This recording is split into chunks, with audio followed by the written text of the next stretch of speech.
Hey, I want to show you 5 easy footwork habits that's going to change your tennis game forever. So let's get right into this video. Footwork habit number 1 that I want you to really embrace, I call it the boxer shuffle with a split step. So I coach a lot of tennis. I coach a lot of you out there that watch my YouTube channel. A lot of you that watch my YouTube channel are not juniors. You are adults. And so I have a lot of adults come train with me from a 3.0 to 4.5 level. So if that's you, you need to watch this video to the end. Plus, I'm going to give you a free gift at the end. That's really going to help your footwork. But what I see people do, I'll even say, I love to do this little trick question. I'll start my day by asking my students, are you ready? And 89% of the people that come visit me, they go, yes, I'm ready. And it's not that they're lazy, like they're excited. They're like, yes, I'm ready. Okay, that's a trick question. You're not ready. You're not ready to play if that's your ready, okay? When you're going to hit ground strokes, not when you're returning serve, because we're going in a ground stroke drill. So if you watch Rafa Nadal practice, you watch so many of the pros practice, when they go to get into rallies, before the coach even feeds them, they're doing a boxer shuffle. And then right before their opponent's going to hit them the ball, they split step. So it looks like this. Boxer shuffle, split step. Boxer shuffle, split step. 1, 2, split. 1, 2, split. Okay, you can, depending on how long it's taking the ball to come back, you can do a 1, 2 or 1, 2, 3 split. And you can just do this exercise. I would do this exercise with a basket of balls if you've never really done this, so you can start to develop a rhythm and a flow. Another thing is, why is this so important? Okay, because most people who play tennis complain that they lock up out there, that they freeze, that they play nervous. Well, most people keep staying obsessed with their ground strokes, but they're not working on their footwork. And bad footwork makes you react to balls late. It makes you nervous. It locks you up. So imagine you have 2 players. You have player 1 is just staying here like this and reacting late and hitting like that, okay? They're going to look tight. They're going to play nervous. They're going to feel tight. Then you might have another player, like really good junior players, and I've worked with a lot of juniors. I know they're just as nervous as adult players, but really good junior players, they don't look nervous. They look like, oh man, what have you ever said, I wish I started when I was that age. It'd be so fun. No, they're just as nervous as you, but they don't look and play as nervous because they're on their toes, hitting and moving in between shots, so they don't look nervous, okay? They might be scared to death out there, but they don't look it, and they're certainly not playing it. They're playing the way you want to play. That's the way you dream of playing. So you just do what I just did there. Get some balls, get your boxer shuffle going, get your split step, get set, hit a ball. Do it again. Split step, hit a ball.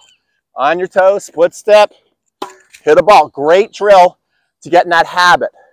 Okay, let's go on to habit number 2 that's going to change your tennis game forever. If you want to hold serve more often and improve your serve +1 consistency, then you need to do this one. Footwork habit number 2 is working on your serve +1 footwork. It doesn't mean that you're hitting a winner off the first ball. In fact, I just want you to hit a nice, consistent shot. So let's not think about serve +1 as serve plus winner, okay?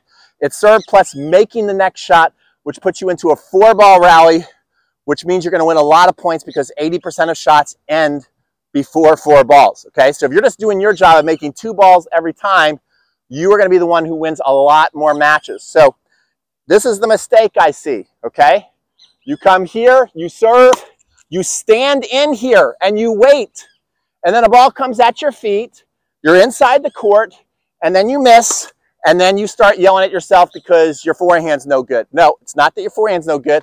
It's that your footwork is no good, or at least it's not as good as it should be.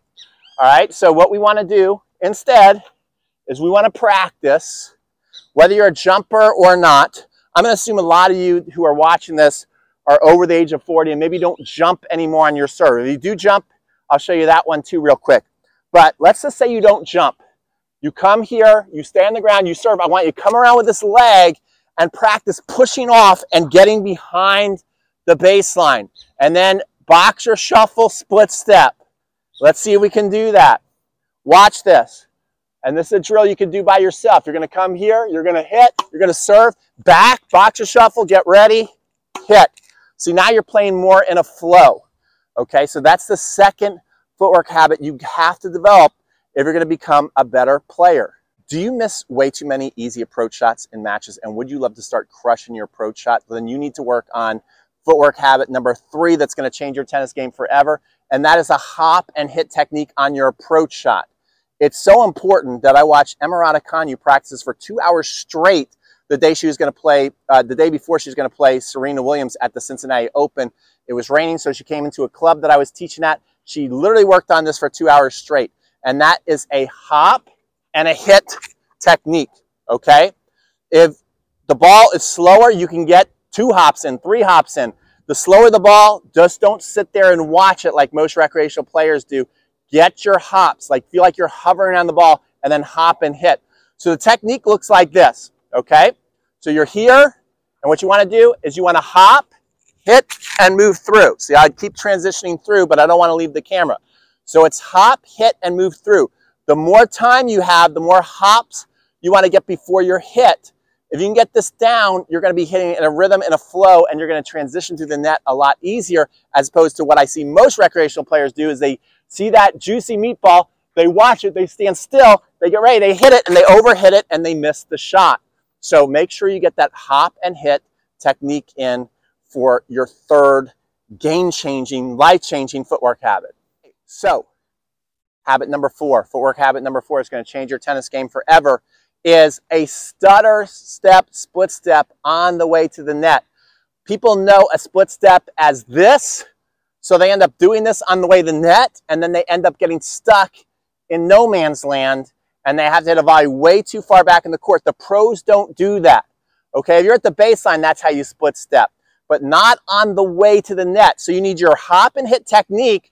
You run through, or if you're serving, volleying, however you're getting there, and right before your opponent gets ready to hit the ball, that's the timing. Right before they commit, that hip is back, now it's shooting forward. That's when I want to do my stutter step, split step. So it's a very specific timing, and that's going to help me have the game slow down enough for me to see the ball and then react to it and then move to it. So it looks something like this. So I have this approach shot.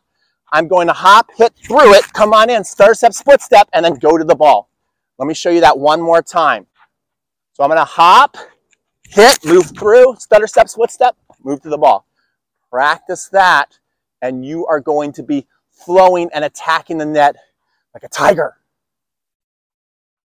Okay, so this is a real game changer, because if you want to know where you guys look like a statue the most is when you're at the net, especially if your partner's serving. And this is what everybody does here.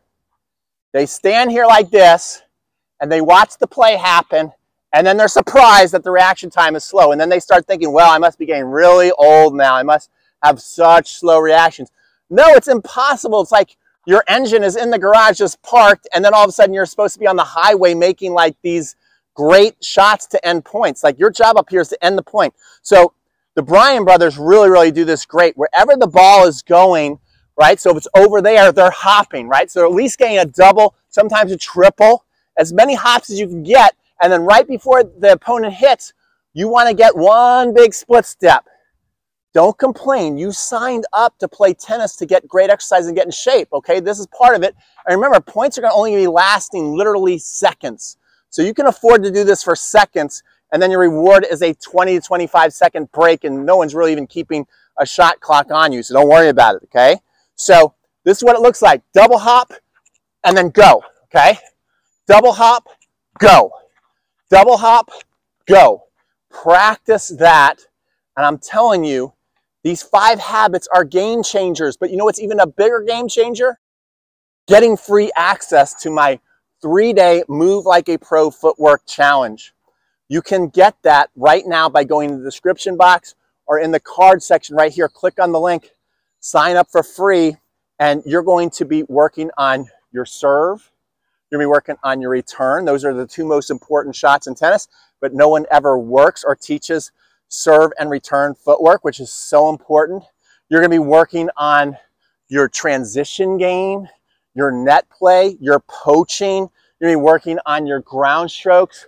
All that is inside 3 days that you can rinse and repeat, so you can have a massive advantage over your competition. Think about it. How many players between 3.0 and 4.5 have amazing footwork? Think about it. Not many. I can tell you, not many.